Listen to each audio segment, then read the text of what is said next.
All right, welcome back. My name is Clayton, and this last video on stereochemistry is going to cover specific rotation and optical purity / enantiomeric excess. We're just going to do one practice problem, talk about the formulas real quick, and briefly discuss just like how I kind of picture these problems. All right. So anyway, specific rotation, I have the equation for it written right here. The specific rotation, that's this guy, equals the observed rotation. Now these are in degrees. Those two are in degrees, over the concentration times the length. Now the concentration has to be in grams per milliliter, and the length has to be in decimeters, which is weird. Decimeter is 1/10 of a meter, just in case some of your physics went out the window. All right, so the example problem, and I'll have it show up on the screen somewhere. A solution of 5.5 grams of plus glyceraldehyde in 30 milliliters of water was placed into a 500 millimeter cell and then into a polarimeter. It had an observed rotation of plus 5.37 degrees. Calculate the specific rotation of this compound. So if I'm approaching this problem, all I'm going to do first is write out all my variables, and then I'm going to fill in what I know. So the specific rotation, that's the question. Calculate the specific rotation of this compound. So that's our question. It gives us plus 5.37 degrees for our observed rotation. For our concentration, we have 5.5 grams in 30 milliliters. So I know I just need to, at some point, maybe simplify that. Maybe not, who cares? And then finally, it tells us we have a 500 millimeter cell. So first thing I'm going to do actually is just convert this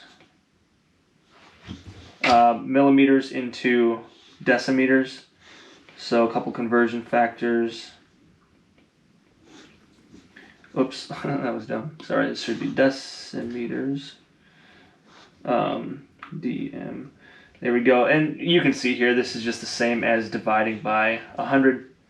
So that equals 5 decimeters. 5.5 grams over 30 milliliters. I'll throw that in a calculator real quick here, no big deal. So 5.5 over 30, we get 0.183 grams per milliliter. So now all I have to do is plug this into my equation. I'm going to get specific rotation equals 5.37 degrees over 0.183 grams per milliliter times 5 decimeters. So that's divided by the quantity of that product.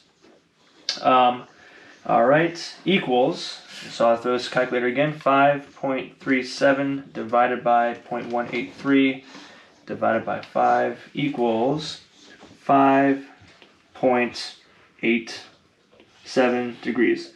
So there is my specific rotation. Basically, this is a plug and chug kind of problem, ultimately, okay? So memorize your equation, know the units that each of your variables must be in, grams per milliliter or degrees or decimeters, whatever it is. And then identify your variables, plug them into your equation, call it a day. These ones are pretty straightforward. Let's move on to optical purity and enantiomeric excess. Okay, so now we're going to get into optical purity and enantiomeric excess. So first of all, optical purity equals enantiomeric excess. The equation for optical purity is observed rotation over the rotation of the pure enantiomer times 100%. Also looks like that. And these are familiar, right? That's your observed rotation. That's your standard rotation. Enantiomeric excess equals optical purity, but this is equal to, oh, I have a mistype on there, sorry. That's the absolute value. So basically, it's just the excess of one enantiomer over the other divided by the total times 100%. So I wrote that here. So whatever you got to do there, let's get into an actual problem here. The example problem: calculate the percent composition of a mixture that has an observed rotation of 18 degrees and a specific rotation of 40.5 degrees. So they gave us an observed rotation of 18, so plus 18 degrees, and a specific rotation of plus 40.5 degrees. All right, so in this case, this fits this equation, right? So I can say, okay, optical purity equals enantiomeric excess, and that equals 18 degrees over 40.5 degrees times 100%. So this equals, let's see here, 18 divided by 40.5 times 100, 44.4%. So this means that there is an excess, this is excess of the plus enantiomer, sorry. Why is it the plus one? Well, because we were given these plus values right here, right? So this is the excess of the plus enantiomer. Well, excess over what? Excess over a racemic mixture. So if I want to imagine a reaction chamber here, I have 44.4%. That's the plus. So we'll color this one blue. And then the rest of it, this is, so what is that, 55.6% or whatever? That is racemic mixture,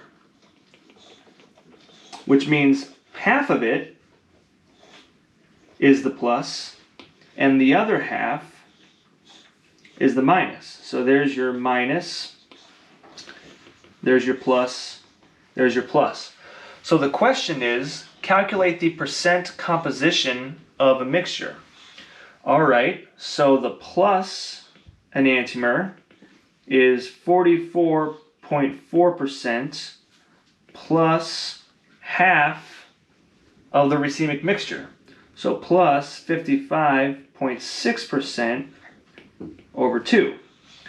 The minus enantiomer is just this portion right here, which is half of that guy. So this one is going to be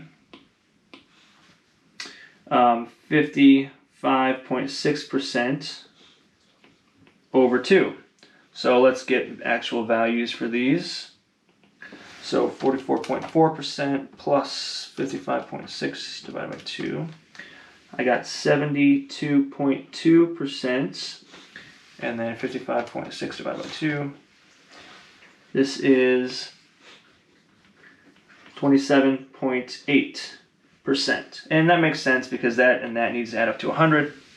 But that's how you solve that type of problem anyway. If you can picture the reaction chamber, whatever we get our excess of, that's an excess over a racemic mixture. If you understand that, these problems become very, very, very easy.